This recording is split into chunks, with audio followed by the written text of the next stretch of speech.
본래 첫날 밤 신방문이 거칠게 열렸습니다. 신랑이 뛰쳐나왔습니다. 저 여인과는 다 못 삽니다. 마당이 뒤집혔습니다. 모두가 신부를 손가락질했습니다. 그런데 신부는 울지 않았습니다. 붙잡지도 않았습니다. 그저 신방 안에 앉아 낮게 중얼거렸습니다. 생각보다 빠르군. 도망친 건 신랑이었습니다. 그런데 왜 신부의 눈빛엔 두려움이 없었을까요? 이 이야기 지금부터 시작합니다. 안녕하세요. 월야록입니다. 지금 이 이야기를 어디에서 듣고 계신지 댓글로 한 줄 남겨주세요. 경기도 여주 한흥달의 집 마당에 혼례상이 차려진 날이었습니다. 하늘은 맑았으나 바람이 차가웠습니다. 마당 한켠에 모여선 하객들은 입김을 내뿜으며 나지막이 속삭였습니다. 말이 속삭임이지 사실은 다 들리도록 하는 소리였습니다. 저 신부 말이야. 이씨 집안 딸이라지? 맞아. 이판서 대기 망한 지 얼마나 됐다고. 집도 절도 없는 형편에 혼처를 구하자니 저 집밖에 없었겠지. 한진사댁이야. 재산은 넉넉하지. 근데 외아들이 저리 허약하니 고민이 많았을 거야. 이씨 딸이 아무리 가난해도 몽성한 자식 낳아줄 수 있으면 됐다는 거지. 뭐? 그래도 그렇지. 재물 보고 들어온 게 훤하잖아. 신랑은 저리 파리한데 신부는 눈빛이 너무 또렷해. 뭔가 속셈이 있는 여자야. 저건 수군거림은 흘러 혼례상 앞까지 닿았습니다. 신랑 한흥달은 22살이었습니다. 얼굴은 희고 몸은 가늘었으며 혼례복이 오히려 그를 더 작아 보이게 만들었습니다. 기침을 참는 듯 턱을 당긴 채 고개를 숙이고 있었습니다. 신부 이서연은 21살이었습니다. 혼례복 안에서 등을 곧게 폈습니다. 수군거리는 소리가 귀에 들어왔으나 표정이 흔들리지 않았습니다. 눈을 내리깐 채 혼례상을 바라보는 그 모습이 오히려 너무 고요해서 불편할 지경이었습니다. 저 여자 울지도 않네. 누군가 그렇게 생각했습니다. 혼례날 눈물을 보이지 않는 신부를 보기가 드물었습니다. 슬픔이든 기쁨이든 긴장이든 설렘이든 신부는 늘 눈물을 흘렸습니다. 그것이 예의였고 관습이었습니다. 이서연은 울지 않았습니다. 그저 혼례상 너머로 신랑의 손을 한번 내려다보았습니다. 잔을 받아드는 손이 미세하게 떨리고 있었습니다. 그것을 보고도 서연은 아무 말이 없었습니다. 예를 마쳤습니다. 촛불이 켜졌습니다. 신방은 안채 서편 끝방이었습니다. 문이 닫히자 마당의 소란이 한꺼풀 멀어졌습니다. 촛불 2자루가 방 안을 붉게 물들였습니다. 서연은 가만히 앉아 촛불 심지를 바라보았습니다. 응달은 방 한쪽에 서서 움직이지 않았습니다. 앉으시지요. 서연이 먼저 말했습니다. 응달은 잠시 머뭇거리다 자리에 앉았습니다. 얼굴이 창백한 건 원래 그런 것인지 아니면 지금 긴장 때문인지 분간이 어려웠습니다. 서연은 술상을 끌어당겼습니다. 합한주가 2잔 놓여 있었습니다. 드시겠습니까? 응달은 잔을 바라보았습니다. 잠깐이었습니다. 아주 잠깐 그의 눈이 잔 위에서 멈추었다가 서연의 얼굴로 이동했습니다.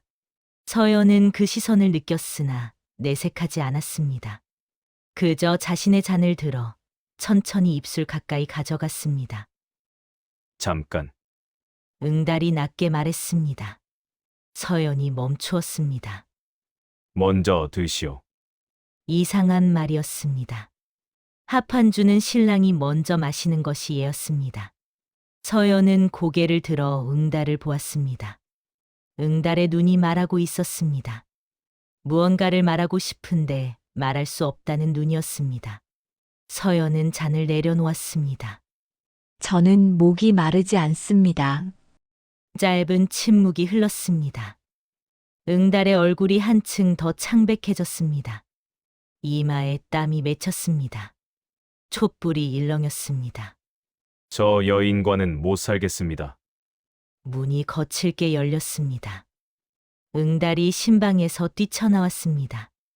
홀레복 고름이 반쯤 풀린 채였습니다. 마당에서 술을 마시던 하객들이 일제히 돌아보았습니다. 술잔을 든 채로 굳어버린 사람도 있었습니다. 안채 쪽에서 시어머니 박씨가 달려 나왔습니다. 응달아, 이게 무슨 소란이냐? 못 살겠습니다. 어머니, 저 여인. 처음 보는 순간부터 눈빛이 예사롭지 않습니다. 도저히 한 방에 있을 수가 없습니다. 응달의 목소리는 떨렸습니다. 잘 보면 이마에 식은땀이 번들거렸습니다. 하객들이 웅성거리기 시작했습니다. 아니, 혼례를 치르고 나서 무슨 소리야? 신부가 어찌했기에 첫날 밤에 신랑이 뛰쳐나오다니. 이거 큰일이네. 웅성거림은 금세 구경거리가 되었습니다. 그 소란 한가운데에 박 씨의 시동생이자 집안 숙부인 한치만이 있었습니다. 그는 술잔을 천천히 내려놓으며 안채 쪽을 바라보았습니다. 표정에 놀람은 없었습니다. 그저 잠깐, 아주 잠깐 입꼬리가 비틀렸다가 돌아왔습니다. 서연은 신방 안에 남아 있었습니다. 열린 문 너머로 마당의 소란이 고스란히 들어왔습니다. 사람들이 신방 문 앞에 몰려들었습니다. 신부 나오너라. 박 씨의 목소리였습니다. 명령에 가까운 말이었습니다. 서연이 천천히 일어나 문을 열고 나섰습니다. 홀레복은 흐트러지지 않았습니다. 쪽머리에 꽂힌 비녀도 그대로였습니다. 마당에 선 수십 쌍의 눈이 일제히 서연에게 꽂혔습니다. 신부가 무슨 짓을 했기에 신랑이 저 지경이냐? 누군가 말했습니다. 서연은 마당을 둘러보았습니다. 응달은 처마 아래에 서서 등을 돌리고 있었습니다. 박 씨는 입술을 깨물며 서연을 노려보았습니다. 한치만은 잔을 들고 멀찍이 서서 이 광경을 지켜보고 있었습니다. 구시오. 세대. 하객 중 한 노파가 말했습니다. 안타까움인지 비아냥인지 알 수 없는 목소리였습니다. 이런 날 울지 않으면 여자가 아니지. 서연은 울지 않았습니다. 표정이 굳은 것도 아니었습니다. 억지로 참는 것도 아니었습니다. 그저 마당을 고요히 바라보고 있었습니다. 그 고요함이 오히려 사람들을 불편하게 만들었습니다. 저 여자 뭔가 이상해. 수군거림이 다시 시작되었습니다. 서연은 그 소리들을 들으며 낮게, 아무도 들을 수 없을 만큼 낮게 중얼거렸습니다. 벌써 시작됐군요. 마당에 소란이 잦아들고 하객들이 하나둘 돌아간 뒤 서연은 다시 신방으로 들어갔습니다. 방 안은 아까와 달랐습니다. 촛불은 여전히 타고 있었습니다. 술상도 그 자리였습니다. 다만 술잔 하나가 살짝 기울어져 있었습니다. 바닥에 잔 내용물이 조금 흘러내려 있었습니다. 서연은 천천히 술상 앞에 쭈그려 앉았습니다. 잔을 들여다보았습니다. 합판주의 붉은 빛 위로 무언가가 아주 미세하게 일어 있었습니다. 거품이었습니다. 맨눈으로 보지 않으면 놓쳤을 것입니다. 서연은 잔을 내려놓고 바닥 쪽으로 시선을 옮겼습니다. 문 옆 구석, 쥐 한 마리가 쓰러져 있었습니다. 방금 쓰러진 것이었습니다. 뻣뻣해지지도 않았습니다. 주둥이 근처에 술방울이 묻어 있었습니다. 몸이 작게 떨렸다가 멈춰 있었습니다. 서연은 한참 동안 그것을 바라보았습니다. 촛불이 흔들렸습니다. 방 안이 조용했습니다. 서연은 천천히 일어났습니다. 창문 너머 어두운 마당을 내다보았습니다. 소란은 끝났고 사람들은 흩어졌습니다.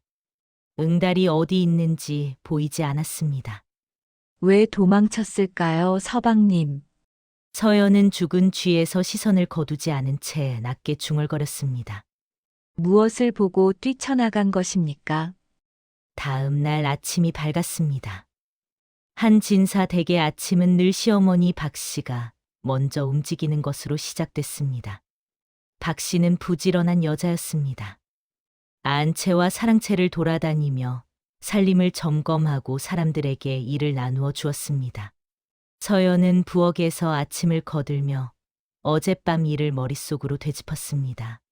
합한주는 시어머니 박 씨가 직접 준비했습니다. 혼례 전날 박 씨가 손수 술독을 열고 잔에 따랐다는 것을 종들에게서 들었습니다. 그런데 이상한 것이 있었습니다. 박 씨는 아들을 끔찍이 아끼는 여자였습니다. 허약한 외아들을 위해서라면 무슨 일이든 할 사람이었습니다. 그런 여자가 왜? 그러나 서연은 섣불리 판단을 내리지 않았습니다. 박 씨가 술을 준비했다고 해서 박 씨가 모든 것을 알고 있다고 볼 수 없었습니다.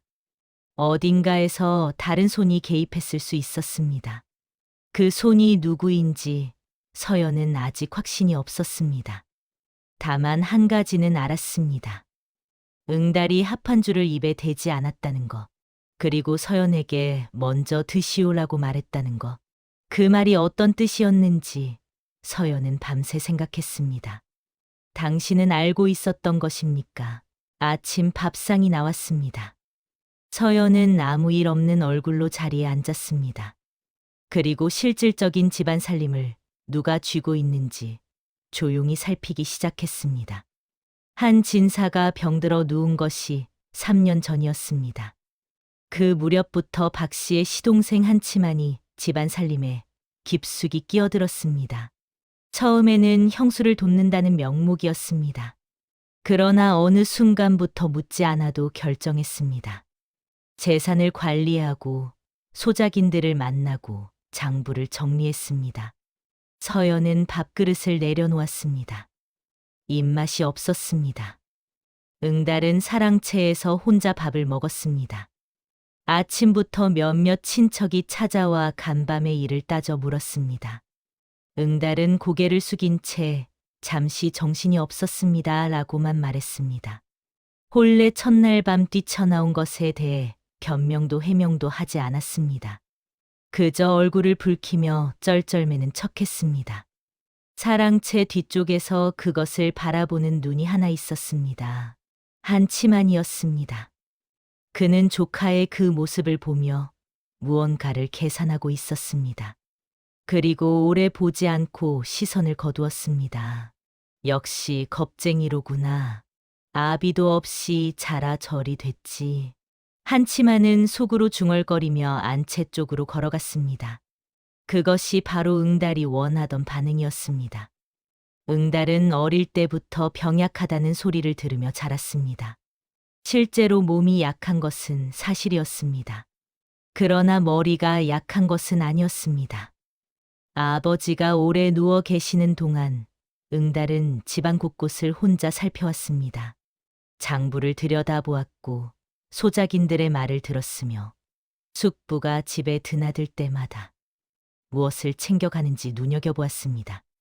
그리고 알았습니다. 집안 재산이 서서히 빠져나가고 있다는 것을. 아버지가 돌아가시면 아들인 자신이 재산을 물려받습니다. 그것이 문제였습니다. 그것을 막으려는 손이 있다는 것도 알았습니다. 그러나 증거가 없었습니다. 그런데 혼례날 밤이었습니다. 합한주를 받아드는 순간 응달의 코끝에 무언가 걸렸습니다. 쓴 냄새였습니다. 술 냄새 아래로 아주 미세하게 그러나 분명하게 섞여 있는 것이 있었습니다. 응달은 잔을 내려놓았습니다. 그리고 바닥에서 쥐 한 마리가 술방울을 핥은 것을 보았습니다. 잠시 후 쥐가 몸을 떨며 쓰러졌습니다. 독이었습니다. 응달은 그 순간 모든 것을 알았습니다. 누군가 합한주의 독을 탔다는 것을, 그리고 그 대상이 서연인지 자신인지 혹은 둘 다인지 알 수 없었습니다. 지금 방 안에 남아 따지다가는 아무것도 할 수 없었습니다. 그래서 뛰쳐나간 것이었습니다. 모두의 시선을 끌기 위해 숙부가 어떤 표정을 짓는지 보기 위해. 그리고 신부가 그 방 안에서 살아남을 시간을 벌기 위해 도망친 것은 패배가 아니었습니다. 판을 벌리기 위한 첫 수였습니다. 이틀이 지났습니다. 집 안에서 응달에 대한 이야기는 두 갈래로 나뉘었습니다. 하나는 안타까움이었습니다. 절이 허약하니 겁도 많지. 다른 하나는 비웃음이었습니다. 신부가 무섭다고 도망친 신랑이 뭘 하겠나? 응달은 그 두 가지를 모두 달게 받았습니다. 밥을 먹을 때는 수저를 자주 떨어뜨렸습니다. 심부름을 시키면 길을 잃었습니다. 숙부 앞에서는 더욱 작아 보이도록 몸을 잔뜩 움츠렸습니다. 한치마는 그런 조카를 볼 때마다 눈살을 찌푸렸다가 금세 안심하는 표정으로 바꿨습니다. 저런 놈이 무슨 일을 꾸미겠나? 서연도 연기를 했습니다. 집안일을 묻지 않았습니다. 시어머니 박 씨의 말에 예 하며 고개를 숙였습니다. 부엌일을 손수 거들고 빨래도 나서서 했습니다. 손이 갈라지도록 일을 했으나 불평 한마디 하지 않았습니다. 처음에 서연을 의심하던 종들도 차차 경계를 풀었습니다. 그냥 성실한 새댁이구먼. 그렇게 생각하게 만드는 것이 목표였습니다. 응달과 서연은 아직 단 둘이 말을 나눈 적이 없었습니다. 그러나 눈이 마주칠 때가 있었습니다. 마당 한켠에서 밥상을 나르다가 안채 처마 아래에서. 그때마다 응달은 아주 잠깐 눈을 깜빡였습니다. 서연은 그 신호를 받아 고개를 살짝 끄덕였습니다. 말보다 긴 대화였습니다. 그리고 서연은 그때서야 비로소 알았습니다. 합한주의 거품과 죽은 쥐, 응달이 잔을 입에 대지 않은 것, 뛰쳐나가면서도 한치만의 표정을 확인하던 눈빛, 그 모든 것이 하나로 이어졌습니다. 그날 밤 그 술에는 독이 있었습니다. 그리고 처음부터 응달은 그것을 알고 있었습니다. 닷새째 되던 날, 비가 왔습니다. 아침에 박 씨의 침실에서 은비녀 하나가 없어졌습니다. 박 씨는 방 안을 뒤집으며 찾다가 없자 마당으로 나와 소리쳤습니다. 어젯밤 내 방에 든 사람이 누구냐? 종들이 일제히 부인했습니다. 그러자 시선은 자연스럽게 서연에게 쏠렸습니다. 새댁, 혹시 못 본 게 있어? 한치만이 느긋한 목소리로 말했습니다. 걱정하는 척이었으나 눈이 웃고 있었습니다. 서연은 고개를 들었습니다. 저는 어젯밤 내내 제 방에 있었습니다. 증인이 있어? 없습니다. 혼자였으니까요. 한치만은 그 말에 빙긋 웃었습니다. 그렇군 곤란하겠네. 박 씨는 며느리를 노려보았습니다. 안 그래도 첫날 밤부터 아들이 뛰쳐나온 원인 제공자였습니다. 그 못마땅함이 쌓여 있다가 터져 나왔습니다. 뒤져봐라. 종들이 서연의 방을 뒤졌습니다. 서연은 방 앞에 서서 조용히 기다렸습니다. 한참 후 나이 든 여종 하나가 은비녀를 들고 나왔습니다. 서연의 이불 밑에서 나왔다고 했습니다. 마당이 술렁였습니다. 서연은 그 비녀를 바라보았습니다. 자신이 넣지 않았다는 것을 알았습니다. 누가 넣었는지도 알 것 같았습니다. 그러나 지금 그것을 말할 때가 아니었습니다. 죄송합니다. 서연은 고개를 숙였습니다. 마당 한쪽에서 응달이 그 광경을 보고 있었습니다. 그는 한 발짝도 나서지 않았습니다. 입술을 꾹 다문 채 고개를 한번 돌리더니 사랑채로 들어갔습니다. 그날 밤 하늘에 구름이 가득 끼었습니다. 초경이 지나고 집안이 조용해졌을 무렵 서연은 자리에서 일어났습니다. 마당을 지나 창고 옆을 돌았습니다. 창고 문이 조금 열려 있었습니다. 서연은 안으로 들어갔습니다. 어둠 속에 사람이 서 있었습니다. 오셨소. 응달의 목소리였습니다. 오늘 일은 제가 한 것이 아닙니다. 알고 있소. 알면서 나서지 않으셨습니까? 짧은 침묵이었습니다. 창고 안은 바람도 들지 않아 두 사람의 숨소리만 들렸습니다. 응달이 먼저 입을 열었습니다. 날 믿으시오. 변명도 설명도 없었습니다. 서연은 그 말이 어둠 속에서 가라앉는 것을 느꼈습니다. 이유를 들어야 믿을 수 있습니다. 이유는 나중에 드리겠소. 지금은 시간이 없습니다. 나서지 않은 건 숙부가 어디까지 움직이는지 보기 위해서였습니다. 오늘 비녀건 숙부가 심은 것이오. 종 중에 숙부 편이 있습니다. 서연은 대답하지 않았습니다. 당신이 오늘 고개를 숙인 것 잘 하셨습니다. 덕분에 숙부는 자신이 이기고 있다고 생각했을 것입니다. 저는 지금 이긴 것이 없습니다. 아직은요. 응달의 목소리에 흔들림이 없었습니다. 서연은 그 고요함을 천천히 가늠했습니다. 첫날 밤 합판주 잔 앞에서 보았던 눈빛과 같은 것이 거기 있었습니다. 알겠습니다. 서연이 말했습니다. 당신을 믿겠습니다. 두 사람 사이에 아무 말이 없었습니다. 창고 문틈으로 바람이 가늘게 들어왔습니다. 그것이 동맹이 맺어지는 순간이었습니다. 홀례상 앞에서도 신방에서도 이루어지지 않은 것이 어둑한 창고 안에서 조용히 완성되었습니다. 서연이 움직이기 시작한 것은 그 다음 날부터였습니다. 표면은 여전히 같았습니다. 아침에 일어나 부엌을 돌보고 박 씨의 심부름을 하고 저녁엔 방 안에 조용히 앉아 있었습니다. 그러나 그 안에서 눈이 움직이고 있었습니다. 집 안에 장부방이 따로 있었습니다. 안채와 사랑채 사이 좁은 통로 끝 작은 방이었습니다. 자물쇠가 걸려 있었고 한 치만만 드나들었습니다. 서연은 그 방에 들어가야 했습니다. 기회는 닷새 후 왔습니다. 한치만이 이틀간 외출을 했습니다. 열쇠는 한치만의 방 서랍 안에 있었습니다. 종 하나가 무심코 흘린 말에서 얻은 정보였습니다. 서연은 청소를 핑계로 들어갔습니다. 서랍을 열었습니다. 열쇠를 찾아 장부 방으로 갔습니다. 장부는 두 권이었습니다. 한 권은 깨끗했습니다. 수입과 지출이 단정하게 정리되어 있었습니다. 누가 보아도 흠잡을 데 없는 장부였습니다. 다른 한 권은 달랐습니다. 숫자가 달랐습니다. 수입은 같은데 지출이 달랐습니다. 사라진 금액이 있었습니다. 어디로 갔는지 항목이 없는 돈이었습니다. 잡년치였습니다. 서연은 그 장부를 덮었습니다.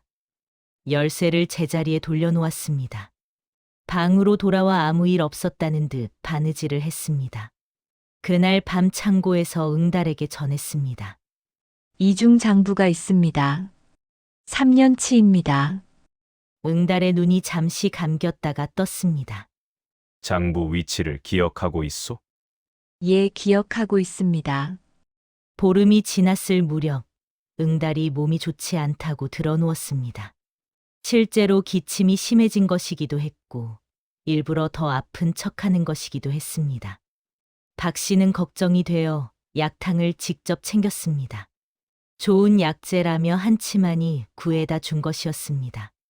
탕약이 응달의 방으로 들어갔습니다. 서연이 그것을 날랐습니다. 방 안에 들어서며 서연은 약 냄새를 맡았습니다. 쓴 냄새 아래로 무언가 이상한 것이 섞여 있었습니다. 달착지근하면서 날카로운 냄새였습니다. 어디선가 맡아본 듯한 냄새였습니다. 혼례 날 밤, 서연은 그 자리에서 멈추었습니다. 합판주에서 났던 냄새와 같았습니다. 죽은 쥐 옆에서 맡았던 그 냄새와 응달과 눈이 마주쳤습니다. 서연은 약사발을 상 위에 놓았습니다. 응달 곁에 앉았습니다. 박 씨가 문 밖에서 들여다보고 있었습니다. 어서 드시게 해드려라. 서연은 약사발을 들어 응달의 입 가까이 가져갔습니다. 그러면서 팔소매로 약사발을 살짝 기울였습니다. 소매 안으로 약이 흘러들었습니다. 아이고. 서연이 탄식하며 약사발을 바닥에 쏟았습니다. 죄송합니다. 어머님 손이 미끄러웠습니다. 박 씨가 혀를 찼습니다. 어쩌나 애써 끓인 약을 다시 끓여야겠다. 한치만이 문 앞에서 그것을 보고 있었습니다. 표정이 굳어 있었습니다. 서연은 고개를 숙인 채 걸레를 가지러 나갔습니다. 부엌으로 돌아온 서연은 손이 미세하게 떨리는 것을 느꼈습니다. 냄새가 갔다는 것은 이제 확신이었습니다. 첫날 밤 합환주와 오늘 탕약은 같은 손에서 나온 것이었습니다. 한치만이 두 번째로 움직였습니다. 장마가 시작되었습니다. 비가 이틀째 내리던 날 오후, 한치만이 마당에 모든 사람을 불러 세웠습니다. 종들과 박 씨, 그리고 서연이었습니다. 이 집 새댁에게 할 말이 있어. 한치만은 처마 아래에 서서 서연을 바라보았습니다. 서연은 마당 한가운데 서 있었습니다. 비가 지붕에서 떨어져 그의 발 앞에 작은 웅덩이를 만들었습니다. 들어오기 전에 몰락한 집안 딸이라 하더니 몰락할 이유가 있었구먼. 남의 집 물건을 몰래 들추고 드리는 약도 제대로 올리지 못하고 그것도 실수라 하겠어? 박 씨는 아무 말이 없었습니다. 종들은 고개를 숙이고 있었습니다. 제 집안이 몰락한 것은 사실입니다. 서연이 말했습니다. 그러나 남의 물건을 훔친 일은 없습니다. 증거가 있어? 없습니다. 그렇겠지. 증거 없는 말은 말이 아니여. 한치만이 한 발 앞으로 나섰습니다. 이 집에서 쓸모없는 사람은 필요 없어. 제 서방조차 첫날 밤에 내쫓은 여자가 무슨 복이 있겠어. 몸 하나 성하면 뭘 하나? 덕이 없으면 소용없지. 마당이 조용했습니다. 빗소리만 들렸습니다. 서연은 한치만을 바라보았습니다. 한치만은 그 눈을 마주 받으며 천천히 웃었습니다. 그 웃음 속에 자신감이 있었습니다. 이미 이겼다는 표정이었습니다. 응달은 사랑채 처마 아래에서 그 모습을 보고 있었습니다. 고개를 숙이고 있었습니다. 침묵을 지켰습니다. 서연은 그 침묵을 알았습니다. 지금 나서면 안 된다는 것을 알았습니다. 그래서 그저 고개를 한번 숙였습니다. 명심하겠습니다. 그날 밤 창고 아니었습니다. 서연이 들어서자 응달이 먼저 입을 열었습니다. 고생하셨소. 참을 수 있었습니다. 서연의 목소리가 고요했습니다. 분하지 않은 것은 아니었습니다. 그러나 분함보다 빠른 것이 있었습니다. 이 판이 어디로 흘러가는지 알고 싶다는 마음이었습니다. 이제 말씀해 주시겠습니까? 도망치신 이유를. 응달은 잠시 있다가 말했습니다. 관아에 밀서를 보냈습니다. 서연이 멈추었습니다. 언제요? 혼례 전날입니다. 이 집 장부 이야기와 숙부에 대한 의심을 담았습니다. 물론 그때는 증거가 없었습니다. 그래서 지금 모으고 있는 것입니다.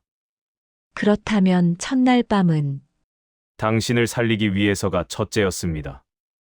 그러나 그뿐만이 아니었습니다. 제가 뛰쳐나오면 마당의 모든 사람이 신방 쪽을 봅니다. 숙부도 봅니다. 숙부의 반응을 보고 싶었습니다. 비녀건도요. 예, 숙부가 얼마나 빨리 당신에게 누명을 씌우는지 보았습니다. 직접 심은 것이 맞습니다. 그 사실을 알고 있는 종도 있습니다. 이미 따로 확인했소. 서연은 잠시 침묵했습니다. 탕약도 같은 것입니까? 응달이 고개를 끄덕였습니다. 합환주와 같은 종류입니다. 당신이 냄새를 기억했다고 하니 그것도 증거가 됩니다. 서연은 천장을 향해 숨을 한번 내쉬었습니다. 도망친 게 아니었군요. 도망친 게 아니라 시간을 번 것이오. 응달이 말했습니다. 조금만 더 기다려 주시오. 사또가 움직이기 시작하면 이 집안에서 벌어진 모든 일이 밝혀질 것입니다. 당신이 겪은 것들도 포함해서. 서연은 오래 말이 없었습니다. 알겠습니다. 그것이 전부였습니다. 더 묻지도 더 다짐받지도 않았습니다. 두 사람은 각자 돌아갔습니다. 맑은 날이었습니다. 아침 일찍 한 진사댁 대문이 크게 열렸습니다. 관아의 포졸들이 들이닥쳤습니다. 앞장선 것은 사또였습니다. 박 씨가 마당으로 달려나왔습니다. 이게 무슨 일이오? 한치마는 어디 있소? 사또의 목소리는 낮고 단호했습니다. 한치만이 안채에서 나왔습니다. 얼굴에 당혹감이 스쳤으나 금세 태연한 표정을 지었습니다. 무슨 연유로 이 집에 들이닥치시는 것이요? 밀서를 받았소. 이 집 장부를 확인해야겠소. 장부라니 무슨 장부를? 수색하겠소. 포졸들이 집 안으로 들어갔습니다. 한치만이 앞을 막으려 했으나 사또의 손짓 하나에 물러섰습니다. 박 씨는 마당 한켠에 서서 부들부들 떨었습니다. 무슨 일인지 아직 모르는 표정이었습니다. 응달은 사랑채 기둥 옆에 서 있었습니다. 서연은 안채 처마 아래에 서 있었습니다. 두 사람의 눈이 한번 마주쳤습니다. 아무 말도 없었습니다. 장부 방에서 두 권의 장부가 나왔습니다. 포졸들이 마당에 펼쳐 놓았습니다. 사또가 한 장 한 장 넘기며 살폈습니다. 한치만은 그 모습을 지켜보면서도 여전히 태연한 척했습니다. 이 두 장부의 숫자가 다르오. 사또가 말했습니다. 그건 오기입니다. 계산을 다시 하다 보면 그럴 수 있지요. 오기치고는 일관된 방향으로만 들렸소. 그리고 그 차액이 3년간 누군가의 주머니로 들어간 것도 이 장부에 실려 있소. 한치만의 눈이 흔들렸습니다. 그 다음으로 나온 것은 작은 보자기였습니다. 장부 방 서랍 깊숙이 들어있던 것이었습니다. 포졸이 펼치자 말린 풀잎 다발이 나왔습니다. 이것은 무엇이오? 사또 옆에 선 의원이 앞으로 나왔습니다. 의원은 풀잎을 살피더니 천천히 고개를 들었습니다. 부자입니다. 합한주나 탕약에 소량 섞으면 득사를 일으킬 수 있습니다. 마당이 고요해졌습니다. 박 씨가 그 자리에 주저앉았습니다. 장부의 글씨를 확인했소. 이중 장부는 한 사람의 필체로 쓰여 있소. 사또가 한치만을 바라보았습니다. 한치만이요. 한치만이 뒷걸음쳤습니다. 말도 안 되는 소리요. 누군가 나를 모함하는 것이요. 증거도 없이. 증거가 있소. 응달이 앞으로 나섰습니다. 목소리가 조용했습니다. 그러나 떨리지 않았습니다. 독초의 출처를 알고 있습니다. 약재상이 있습니다. 약탕을 끓이던 날, 이 집에 드나든 사람도 있습니다. 그리고 숙부님께서 보냈던 편지도 한 통 남아 있습니다. 한치만의 얼굴이 창백해졌습니다. 사또가 관아로 돌아가기 전 마당에 잠시 멈추어 섰습니다.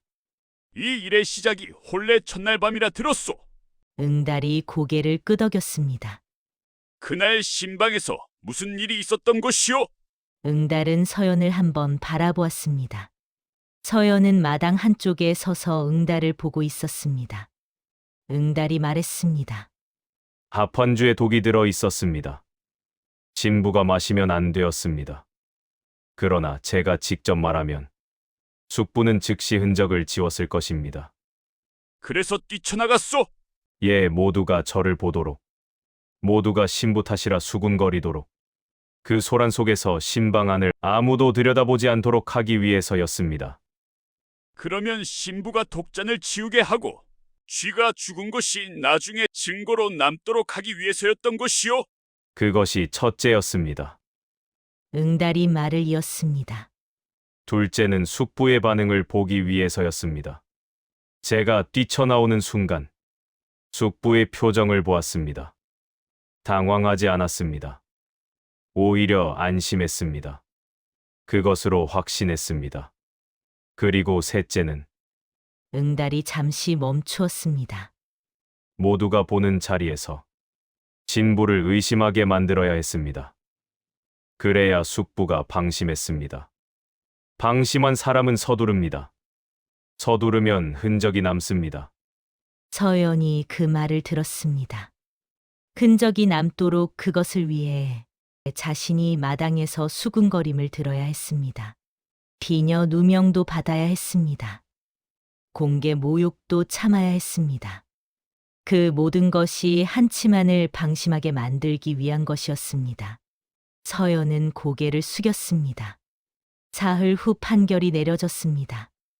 한치만에게는 장부 위조와 독살 미수, 재산 횡령의 죄가 물어졌습니다. 곤장 40대의 유배였습니다. 관아 마당에서 집행되었습니다. 한치만은 끌려나가면서도 조카를 향해 소리를 질렀으나 아무도 그 말을 받지 않았습니다. 박 씨는 판결날 이후 방 안에서 나오지 않았습니다. 자식을 죽이려 한 시동생을 믿었다는 사실을 받아들이지 못했습니다. 밥을 먹지 않았습니다. 중얼거리는 소리가 방 안에서 들렸습니다. 의원이 찾아왔습니다. 고개를 저었습니다. 충격이 너무 컸다고 했습니다. 집안 권한은 응달에게 돌아왔습니다. 관아에서 서류가 왔습니다. 응달이 도장을 찍었습니다. 이중 장부에서 빠져나간 금액의 일부가 돌아왔습니다. 소작인들이 찾아와 머리를 숙였습니다. 집이 달라진 것은 아니었습니다. 마당은 그대로였고 창고도 그대로였습니다. 그러나 공기가 달라져 있었습니다. 서연은 부엌에서 저녁을 준비했습니다. 아무것도 크게 달라진 것이 없는 것처럼 그저 쌀을 씻고 불을 지폈습니다. 종 하나가 곁에서 나무를 다듬었습니다. 그 종이 조심스럽게 물었습니다. 아씨 이제 괜찮으십니까? 서연은 불 앞에서 잠시 멈추었다가 대답했습니다. 이제 시작입니다. 봄이었습니다. 마당에 살구꽃이 피었습니다. 서연은 안채 툇마루에 앉아 장부를 펼쳐놓고 있었습니다. 이중 장부가 아니었습니다. 한 권짜리였습니다. 수입과 지출이 또렷하게 기록되어 있었습니다. 서연의 글씨였습니다. 7년이 흘렀습니다. 한 진사는 3년 전 세상을 떴습니다. 박 씨는 그보다 1년 먼저였습니다. 빈 방이 늘었고 조용해진 집 안에 아이 울음소리가 새로 생겼습니다. 2살짜리 아들이 마당을 기어다녔습니다. 서연의 손은 거칠었습니다. 첫 해부터 직접 살림을 쥐었습니다. 소작인들을 만나고 장부를 정리하고 무너진 곳간을 새로 세웠습니다. 몰락했던 집안을 다시 일으켜 세우는 것이 무엇인지 알고 있었기 때문이었습니다. 손이 갈라지는 것을 개의치 않았습니다. 집이 서는 것이 먼저였습니다. 바깥에서 소란스러운 소리가 들렸습니다. 날이 오셨습니다. 종이 달려왔습니다. 서연은 장부를 덮었습니다. 대문 쪽으로 시선을 돌렸습니다. 응달이 말에서 내리고 있었습니다. 과거 급제 소식을 들은 것이 2달 전이었습니다. 한양에서 몇 달을 지내다 이제야 돌아온 것이었습니다. 그는 7년 전보다 몸이 단단해져 있었습니다. 기침도 줄었습니다. 마당을 가로질러 오면서 그는 서연이 앉은 툇마루를 바라보았습니다. 서연의 손에 장부가 들려 있는 것을 보았습니다. 오래 기다리셨소. 기다리지 않았습니다.